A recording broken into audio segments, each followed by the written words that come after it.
There was certainly a lot of debate and discussion before the season started about what the Chicago Bears were going to do in 2022. How were they going to finish? Were they going to be a 3-14, 4-13 type of bottom of the barrel team? Or were they going to be a 6 or 7 win team, which is where I thought they might end up?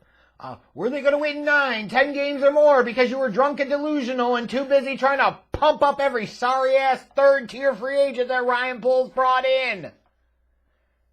Doesn't matter. At the end of the day, you still play the games. I'll never understand why Bears fans care so fucking much about what other fan bases and other media says. Let it go. Who gives a fuck? It's just like all the talk about Justin Fields and whether or not he'll be traded. Who gives a fuck? Let it go. God. The dopiest ass fan base I've ever experienced. And that's saying a lot because we're talking about a Chicago fan base. And I could be biased there being a Chicago fan. There are probably other fan bases that are just as dopey. But based off of my experiences, nothing tops the fan base of Bears football! And boy, oh boy, what a season we had in 2022, huh? It was a long one, let's put it this way. If you ask, well, what went wrong for the Chicago Bears? Well, a lot. A lot. Gutless, gutsy, put him up. I'm the offensive coordinator. 3rd and 6 halfback dive. I got courage. Wasting several weeks trying to do things his way instead of allowing his young quarterback to do things that he can do. And you got all these Bears fan dopes on Twitter talking about gutless gutsy. He's actually a good offensive coordinator. Is he really? No, the fuck he's not. 1st and 10, halfback dive. 2nd and 9, halfback dive. 3rd and 6, we're going to get him. Halfback dive. Punt.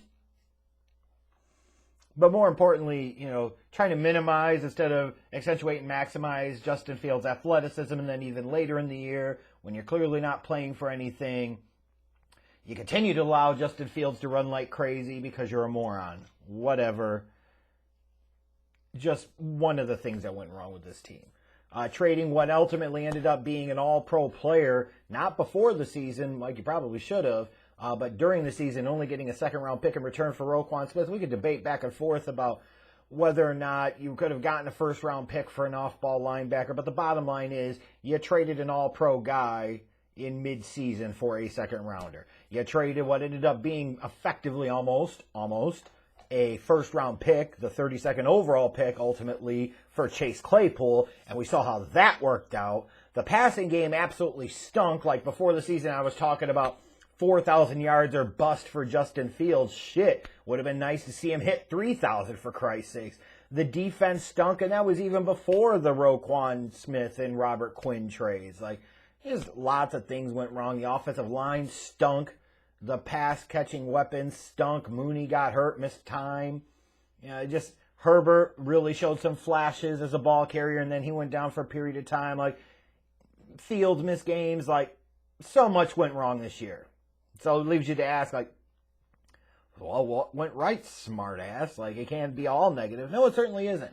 Justin Fields ultimately ended the season without a major injury. That's step one. That's a positive. Nothing that significantly impacts 2023. He also showed, because of his running ability and some of the big playability he has with his arm, that he's not a bust. That doesn't mean he's a franchise guy or a super stud yet. Let's pump the brakes on that shit.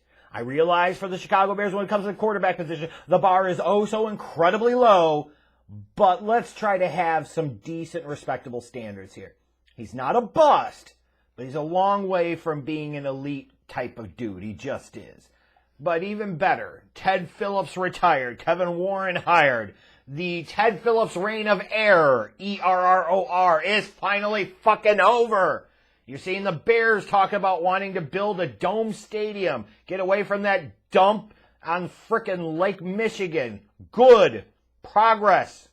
The Bears, because of that generous gift from Lovie Smith in the last week of the season, the Bears went the distance. They got the job done. They have the number 1 overall pick in the 2023 NFL Draft. For once, the Bears actually got something right. If you're going to be bad, go all the way. Number 2 overall pick is just the first loser who didn't get it right. The Bears, for once, got it fucking right. They also, during this season, gave a lot of playing time to a lot of younger players, which you would hope would pay off down the road when you think about guys like Braxton Jones, like Jaquan Brisker, and Kyler Gordon, and so forth. You'll notice I didn't say Velus Jones Jr. I said who I said, and let's keep it moving. Jack Sanborn, though, showed some flashes for sure. Now we get to this point, the Bears finishing 3-14, worst record in the league, number 1 overall pick. We face the most consequential Bears offseason in a very long time. This team already has $90+ million in cap space. They cut Muhammad, adds a few million more. They need to fucking cut Whitehair, get over that $100 million mark. Oh, you keep Whitehair. No, you don't. 'Tis better to move on a year too early than a year too late. Let it go. Let him go. You also have all that cap space combined with a very blank slate as a roster that could be molded around your young quarterback, molded around the image of what the roster construction would be for the head coach and the general manager. So that's exciting. The number 1 overall pick, again, it's exciting, which brings a lot of questions around what does Ryan Poles do? You've got all this discussion about, should the Bears trade Justin Fields? Do they keep Justin Fields? Trade back from the number 1 overall pick? And, you know, it's an interesting question. And Bears fans that can't handle that question, grow the fuck up. If you were in Ryan Poles' spot and you weren't doing your due diligence and you weren't investigating all options, you deserve to be immediately fired because you were incompetent for the job. It's a basic dereliction of duty. You must do that. Because if Fields was truly so great, I don't want to hear your fucking excuses about supporting cast or this or that. The Bears wouldn't be picking number 1 overall, period. Period. They wouldn't be. But they are. Because he's still got a ways to go. Now, I am currently, at least currently, in the camp of, I understand the thought of Fields wasn't a guy that Ryan Poles drafted. Ryan Poles might want to reset the clock. He might want to really tear this down to the studs and rebuild around a new quarterback, reset that window with the rookie quarterback contract. I get all that. But when I look at the current landscape of the NFC, like there's no guarantee that any of these quarterbacks, especially when we're talking about Bears football, would be any better than what Justin Fields can bring. Just build around him and really prioritize and emphasize that. So it comes down to how do you spend that cap space in free agency. And on both sides of the ball, you need to invest in the trenches. Should also see a similar theme in the draft.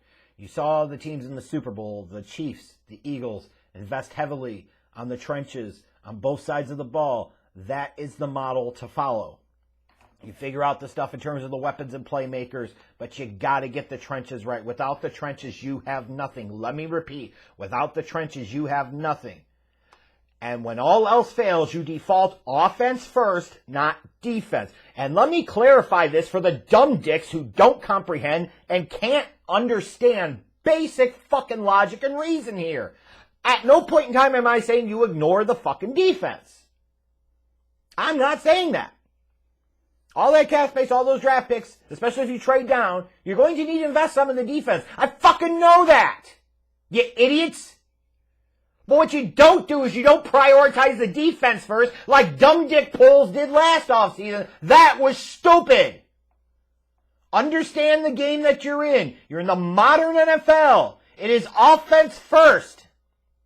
Defense matters, but it is of secondary importance. The primary importance is the quarterback position and the offense that you put around your quarterback. Period. This is not up for debate. You debate and argue otherwise, you are just fucking wrong. Everybody's entitled to an opinion. That doesn't make every opinion correct. Invest in the trenches around him, and maybe when you talk about free agency, maybe you are going after a Saquon Barkley, a Josh Jacobs in free agency. Who knows? Why would you invest big money in a running back? You got David Montgomery. Exactly my fucking point. You want to be mid, retain David Montgomery. You want to do more than that, invest in better weapons around Justin Fields. I'm not pounding the table saying go pay Barkley $14-15 million a year, Jacobs $13 or $14 million a year. Although I'd rather probably have Jacobs than Barkley, frankly. But if you're going to do that, this is the time to do it while you still have Justin Fields on the rookie scale contract. The bottom line is they need to upgrade all over the fucking place on both sides of the goddamn ball. It's just the priority has to be offense first. And then what do you do with that top overall pick? And I've also seen some real numbskull stuff around, oh, I don't want to trade back any further than 4. You don't want to miss out on either Carter or Anderson. Who gives a fuck? How many times you look at a draft and you see the top player isn't drafted number 1 overall? Or in the top 3? Or in the top 5? This draft is not about just 2023. It is about positioning yourself for 2024 and 2025. That is the name of the game. Get 2 stars out of this draft and 3 other solid starters at a minimum. That's got to be the baseline for this draft. And position yourself to be major players the next 2 years. It is time for the Bears to fundamentally change how they operate. And that is one way to do so. If that means you trade all the way back to where the Panthers are at 9, or the Raiders at 7, or the fucking Commanders at 16, then that's what you goddamn do. It's not about what player. You're trying to build a frickin' roster in a team, and you have a lot of damn holes. Because the name of the game here is building a contender for 2023. Not a divisional contender, a Super Bowl contender. If that's not your goal, your bar is way too goddamn low. When you look at that NFC, that bitch is wide fucking open. The Eagles and Hurts. Okay, that's one team. And then what? If you build around Justin Fields, and if he's that dude, the Bears can be in a contender in 2023. Anything else, anything less is unacceptable. The mindset has to change, people. The approach to building this team must change. The name of the game is to make the fucking Super Bowl. It's a lot of ifs. But you see a worst to first. You see dramatic improvements from one year to the next. It absolutely can and does happen. And there's no reason the Bears can't make that happen in 2023. But they've got to get it right in this offseason. They've positioned themselves well now. It all comes down to how Poles executes or doesn't.